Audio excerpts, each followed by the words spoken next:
Acabamos de ouvir agora o evangelho que fala de um exorcismo que Jesus fez, um demônio, que fazia com que um homem se tornasse surdo e mudo. O demônio, a existência do demônio é uma realidade. Nós vemos desde o livro do Gênesis, quando ele aparece lá na figura da serpente, até o Apocalipse, quando aparece também chamado de serpente antiga, nós vemos falar da existência do demônio e de sua ação sobre a natureza e sobre os homens, em toda a Sagrada Escritura, né? Diz um famoso exorcista que é mais fácil provar a existência na Sagrada Escritura do demônio do que do Espírito Santo. Evidente, o Espírito Santo é Deus com o Pai e o Filho. Mas em termos de menção dentro da Sagrada Escritura, a existência do demônio é uma coisa clara, né? Chamado de serpente antiga, dragão, anjo mau, Satanás, diabo, inimigo, etc. De modo que ele realmente existe, tem uma ação, mas ele age nas pessoas em dois extremos. Primeiro, quer passar a ideia de que ele não existe. Então, para muitos, ele não existe. Ou se existe, está lá e não faz nada. Então, e passando essa ideia de que ele não existe, ele vai, então, trabalhando. O outro extremo é achar que todos os males que acontecem são do demônio. Então, se a pessoa tem uma dor de cabeça, já começa a dizer, bom, fizeram uma coisa para mim lá. Se ficou doente, ficou desempregado, tem uma desunião no lar, é porque já levaram o meu nome para a cachoeira, fizeram um trabalho, colocaram lá a fotografia na boca do sapo, na encruzilhada, etc. Quer dizer, ou tudo ou nada. É preciso ter o equilíbrio, né? O demônio existe, tem a sua ação no mundo, não se sabe, ainda é um mistério de como ele age, pode agir na natureza, também como ele age nas pessoas, os detalhes, como ele pode entrar no estado dentro da pessoa, isso ainda é um mistério. Mas ele age e o seu objetivo é perder as almas, nos afastar de Deus e se vingar de Deus em nós. De modo que ele realmente tem uma ação e quer se vingar de Deus, quer ser adorado como Deus, tem inveja de nós, tem ódio de nós e procura nos condenar, porque o fim dele é nos levar para o inferno. E São João Crisóstomo diz, já tenho dito outras vezes aqui, que se o demônio pudesse fazer o que ele quer no mundo, a nossa vida aqui seria insuportável. E é evidente que a ação dele antes da morte de Cristo era maior. Depois da morte de Cristo, ele foi vencido, né? E a morte de Cristo foi a vitória. Então ele tem uma ação menor, mas tem ação. Então como é que ele age? E é sobre isso que eu gostaria de meditar um pouquinho, explicar um pouquinho para vocês, dentro do equilíbrio que a teologia nos mostra. Primeiro, ele age através da tentação, como nós vimos no primeiro domingo da Quaresma. E a tentação é uma incitação que o demônio faz às almas para o pecado. Quer dizer, ele mostra o pecado como uma fachada, uma cortina de felicidade, de que é muito bom, muito gostoso, que você vai ser feliz e nada mais vai te faltar, seja aquele prazer, seja aquela atitude que você vai tomar, seja aquela palavra, seja o dinheiro que você vai ter, seja os poderes que você vai ter no mundo, enfim, ele sempre mostra que atrás da cortina do pecado tem um paraíso. Se comerdes o fruto, sereis deuses. E Eva já logo olha o fruto e acha gostoso. Acha gostoso. e depois que comeu, perdeu tudo. Então essa incitação é chamada de tentação. O demônio faz para conseguir o nosso sim. Que nós temos a liberdade de escolha. Só que a nossa liberdade existe para escolher entre duas coisas boas, para chegarmos ao nosso fim, que é Deus. E quando nós escolhemos uma coisa má, nós estamos abusando da liberdade. E o que o demônio quer é exatamente que nós abusemos da liberdade. Então nós podemos escolher entre uma coisa e outra, o que é melhor para alcançarmos o nosso fim, o fim para o qual nós fomos criados, que é para Deus, para a comunhão e glória com Deus e a glória com Ele. Se nós escolhemos o pecado, nós abusamos da liberdade. O demônio então nos engana. Isso é a tentação. É o comum. Todo mundo tem tentações. Todo mundo. E quanto mais perto de Deus, mais a tentação. Evidente, porque Ele quer tirar do caminho de Deus aquelas almas que são próximas a Deus. O segundo modo dele agir é através da obsessão. O que é obsessão? A tentação, ela vai pelos pecados em geral. Na obsessão, o demônio fixa mais, em geral, num pecado. Então coloca na pessoa uma espécie de ideia fixa, ou um pensamento fixo, ou uma fantasia fixa, para levar a pessoa ao pecado, e muitas vezes ao desespero. E a obsessão é, digamos, uma tentação muito forte em torno de um pecado só, que ela pode ser interna ou externa.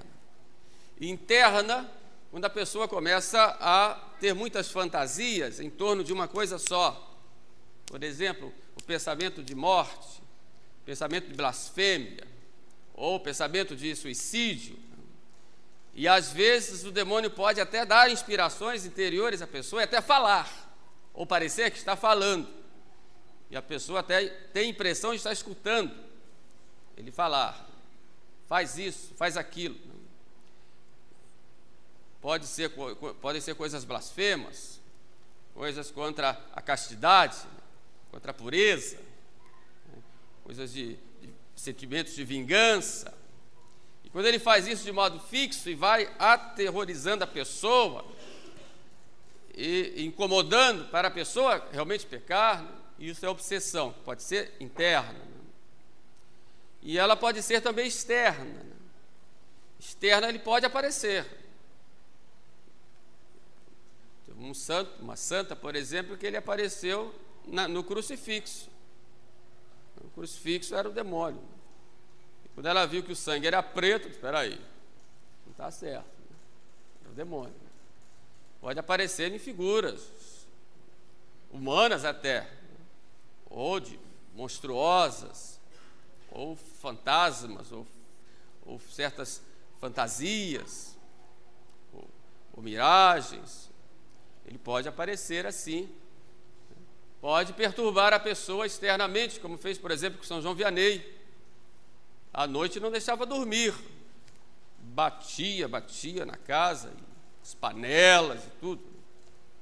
Até teve um caso, São João Vianney chamava ele de Grapene, que significa em francês o cachaçinha. O cachaçinha. São João Vianney era muito direto, né? E à noite não dormia, mas São João Vianney já não ligava. Ou então aparecia ele, chamava São João Vianney comedor de batatas. Ele gostava muito de batatas, né? Perturbar, né? Eu tenho um caso de um senhor lá de Ars, né? Que falou que nada, isso é demônio, nada, isso é o ladrão que está lá, e pegou lá a arma dele, a espingardinha dele lá, vou lá dar um jeito nisso aí, né?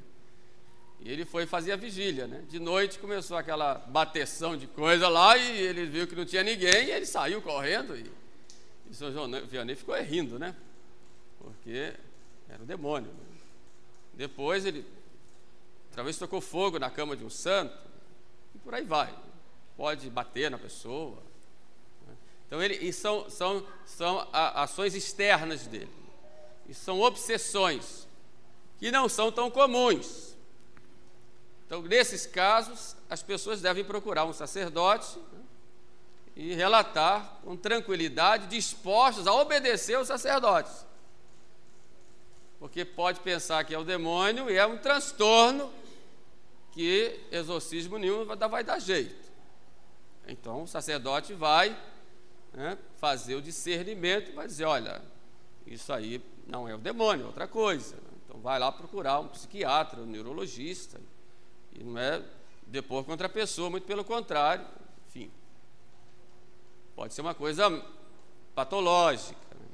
Por isso o sacerdote vai fazer o discernimento, mas pode ser o demônio também, como eu já falei. Uma outra forma é a possessão. Na possessão, ele entra no corpo da pessoa e domina o corpo da pessoa, os membros, a voz, as atitudes. Não entra na alma, mas ele influencia a alma. E isso pode acontecer ou como castigo pelos pecados da pessoa, ou pode acontecer como provação, pode acontecer também como um meio de purificação da pessoa, enfim. E há o caso famoso de um padre que estava fazendo um exorcismo numas freiras, umas religiosas, né? E o demônio saiu das religiosas e entrou nele. E ficou 12 anos nele. E o padre dizia que, contando nas suas cartas, né, como ele sofria, quando iria celebrar, por exemplo, na hora da consagração, travava a língua dele para não saírem as palavras.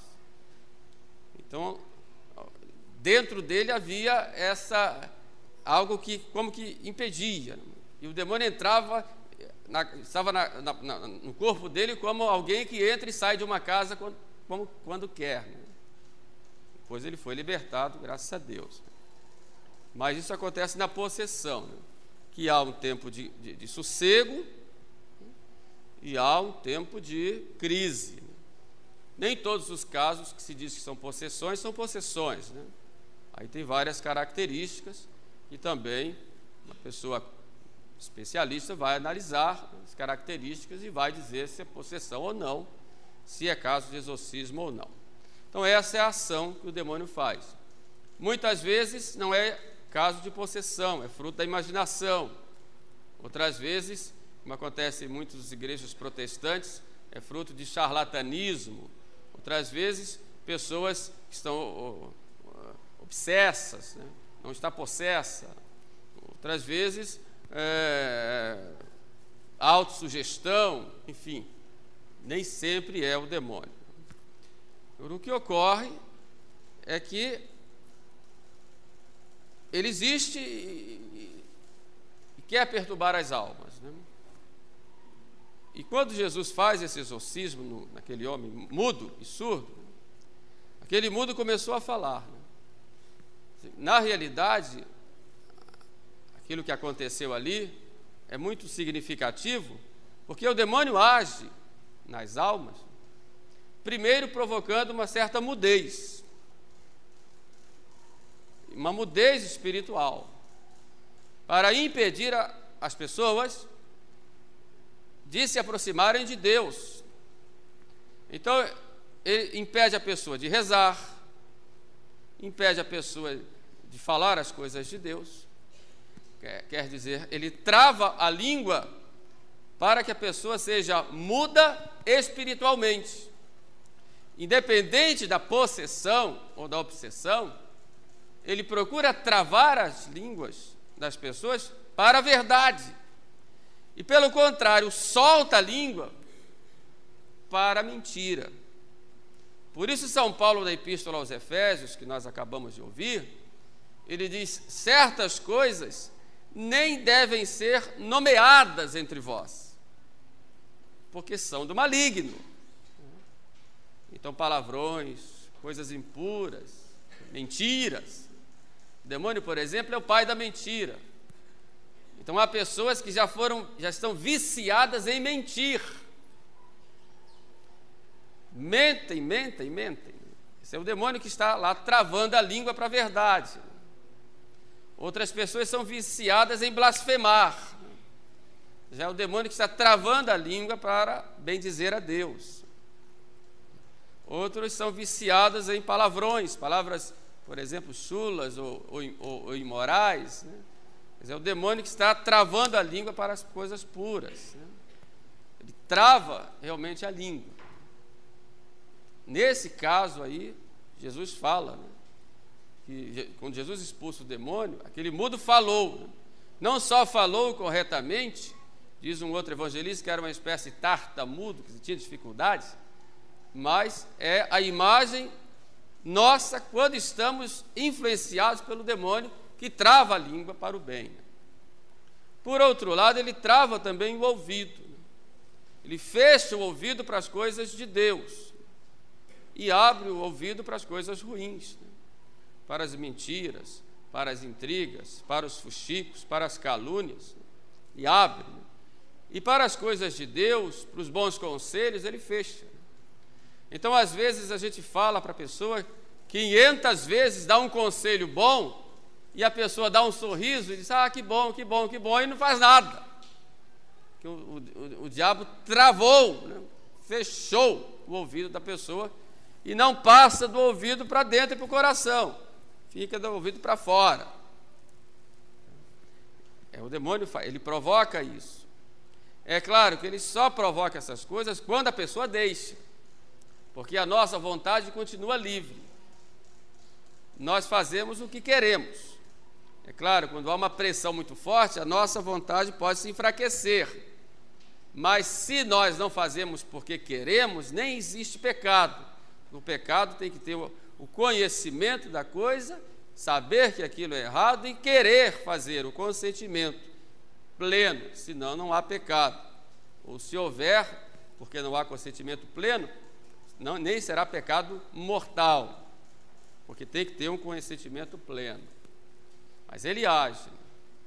Agora, tudo isso que o demônio faz nas almas é semelhante àquilo que Jesus fala no Evangelho de hoje, quando um forte guarda uma casa, ele toma conta e as coisas estão todas sob o seu poder. Mas quando vem um mais forte do que ele, vence, toma conta da casa e fica com os despojos. Esse primeiro forte que toma conta da casa é o demônio, que é o nosso inimigo. E esse mais forte é Jesus Cristo, que veio vencer o demônio. E a morte de Cristo é essa vitória sobre o demônio. De modo que nós vencemos o demônio quando nós fomos batizados. Por isso, no rito tradicional do batismo, existe o exorcismo, que o sacerdote faz na porta da igreja, quando vai receber a pessoa que vai ser batizada. Se é adulto, o exorcismo é maior, se é criança, é um pouco menor, mas faz o exorcismo, e faz o exorcismo dentro da igreja, quando chega diante do batistério, exatamente para mostrar que, a partir daquele momento, o diabo tem que sair, porque tem um mais forte do que ele, que é Jesus Cristo. Por isso o padre, quando sopra sobre a pessoa, diz, ex habeo imundo spiritus, sai dele espírito imundo, e dá lugar ao Espírito Santo Paráclito, porque sai dele, você que se acha forte, porque agora vem um outro mais forte, que é Jesus Cristo. Então o batismo nos dá essa vitória sobre o demônio, a vitória que foi conseguida por Jesus Cristo, porque pelo batismo nós somos enxertados em Cristo. Então, se estamos com Ele, nós somos vitoriosos. E o demônio não vai ter poder sobre nós, porque nós temos Jesus Cristo, a não ser que nós deixemos, ou porque Deus permita para um bem maior nosso. Mas o vencedor sempre é Jesus. E se nós estamos com Ele, nós vencemos. Essa guerra que existe no mundo já está definida, já tem uma vitória, que é a vitória de Cristo. Então, na realidade, não existe guerra em nós, porque nós já somos vitoriosos se estamos com Cristo. A única decisão que nós temos que tomar é de que lado nós queremos ficar, de quem ganha ou de quem perde, porque a vitória já está garantida, é de Cristo. Então, se eu quero ficar do lado do vencedor, eu vou com Cristo. Se eu quero ficar do lado do perdedor, eu deixo Cristo. É uma pena que hoje no novo rito do batismo não tenha mais o exorcismo, né? Não tem mais. Mas de qualquer forma, essa vitória acontece, né? Mas o exorcismo deixa mais claro que o mais forte chegou e aquela alma agora é de Jesus Cristo, não é mais do demônio.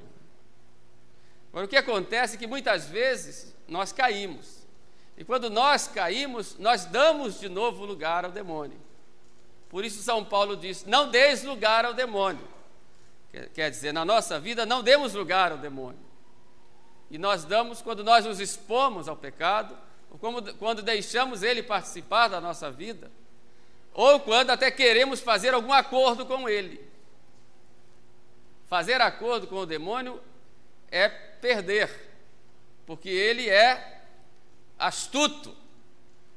E muitos até fazem acordos com o demônio tentando sossegá-lo, para ele não me perturbar. É pura ilusão, porque ele é astuto e ele nunca vai sair perdendo. E o que ele quer é a alma da pessoa para levar a pessoa para o inferno. Por isso não tem que ficar procurando fazer algum acordo com ele, porque sempre nós vamos perder, porque ele é astuto, ele é mentiroso, ele vem dividir, ele vem matar, ele tem ódio à vida, ele vem destruir e quer destruir a obra de Deus em nós, de modo que nenhum acordo não podemos fazer com ele.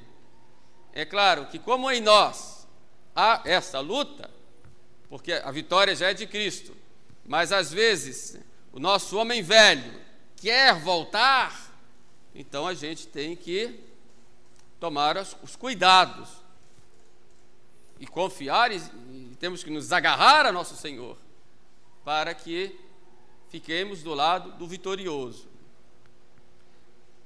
Jesus Cristo fala uma coisa muito importante aí. O espírito imundo, quando sai de um homem, anda por lugares secos e depois, não encontrando repouso, volta.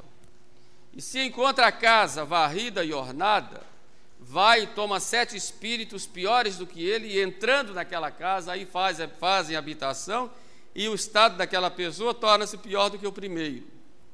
Por isso, logo em seguida ele diz, quem não está comigo está contra mim. Quer dizer, se você está comigo, fica comigo. Porque se você me deixar, o demônio vai voltar, e o seu estado vai ser pior do que o anterior. Por isso temos que ter cuidado. E que cuidados devemos ter? Nós sabemos como o demônio age nas almas. Veja o caso de Jó, que chegou a ficar leproso por obra do demônio. E Deus permitiu isso como uma provação para Jó. Perdeu os filhos, perdeu os campos, perdeu tudo. Até a saúde, até a sua esposa ficou contra ele. E os amigos vinham e riam dele. E tudo por obra diabólica, né? E a esposa disse, você ainda crê nesse Deus? Ainda ama esse Deus? E o que Jó disse? Deus deu, Deus tirou, louvado seja o seu santo nome. Eu saí nu do ventre de minha mãe. Saí nu, não tenho nada. Então tudo que eu tenho foi Deus que deu. E Deus depois restituiu muito mais do que ele tinha. Até filhos, deu novos filhos para ele. De modo que, se ficamos do lado de Deus, mesmo que venhamos a sofrer, nós nunca perdemos. porque Deus sempre é o vitorioso. Agora precisamos tomar cuidado, né? Por isso é preciso ter vida de oração. Procurem rezar todos os dias. Não saiam de casa sem oração. De manhã cedo, reze antes de sair de casa. Vai para o trabalho, reze. Chegou do trabalho, reze. Então tenha vida de oração. Nosso Senhor disse: vigiai e orai. Existem certas espécies de demônios que só se vencem com jejum e oração. Então aí o jejum, quer dizer, a penitência, que não necessariamente precisa ser o jejum no sentido do estômago, também porque o estômago, às vezes o abuso leva a pessoa a se perder, né? Mas o jejum no sentido da abstinência daquelas coisas até normais, na justa medida, para você ter mais controle, né? E o demônio não te dominar, né? Além da abstinência daquelas coisas que você sabe que fazem mal e que o demônio se aproveita para destruir a sua vida, né? Isso é pior ainda, né? Depois a penitência, oração, né? A meditação da palavra de Deus, né? Que é como uma espada, né? Uma grande devoção a Nossa Senhora, os sacramentos, a confissão, a comunhão, né? Frequente, né? Pois o uso de sacramentais, procurar ter em casa água benta, vela benta, sal bento, são os sacramentais que a igreja nos coloca à disposição, né? Que pela oração da igreja tem o seu poder contra os espíritos malignos. E não procurem outras coisas, porque tem um probleminha qualquer, vai lá na benzedeira, cuidado, mas ela é tão boazinha, tem umas imagens lá, como é que ela fala? Ela pega um raminho, vai na cabeça, vai nos pés e dá uma costuradinha lá no pano. Pelo amor de Deus, católico não precisa disso, a igreja católica tem tudo, né? Qualquer coisinha vai lá consultar a comadre lá que joga lá umas pipocas e uns búzios, não vão atrás dessas coisas. Consultar a cigana lá que foi ler a minha mão, não vão atrás dessas coisas. Então precisa tomar cuidado, não vão atrás dessas coisas. A igreja católica, fundada por Nosso Senhor, tem tudo o que é necessário para a nossa salvação. Então use os meios que a igreja tem. E evitem aquelas ocasiões que podem levar ao pecado, porque o que o demônio quer, como eu disse, é a alma. Então evita, né? Aquele ambiente é ruim, né? Estou com o vício da mentira, com o vício da bebida, com o vício da maconha, da cocaína, agora aqui tem um crack, né, que está, e o demônio se aproveita dessas coisas para destruir as almas. Então procure os meios que a igreja dispõe, e a igreja vai orientar. Se é caso médico, a igreja não vai ficar puxando, dizendo que não é. Procure um médico. Se é caso espiritual, a igreja vai ter os meios de resolver, se for da vontade de Deus que se resolva naquele momento, porque às vezes Deus quer que a pessoa passe por uns pedaços lá, porque Deus tem os seus desígnios.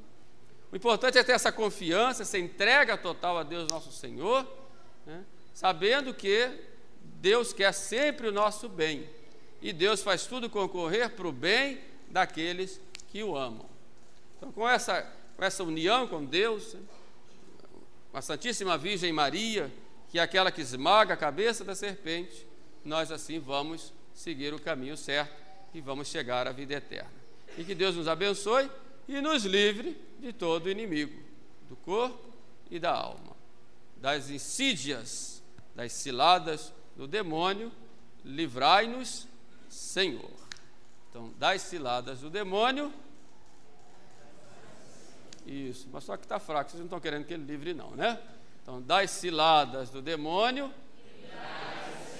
isso, vamos dizer sempre isso, e nosso Senhor vai cuidar de nós.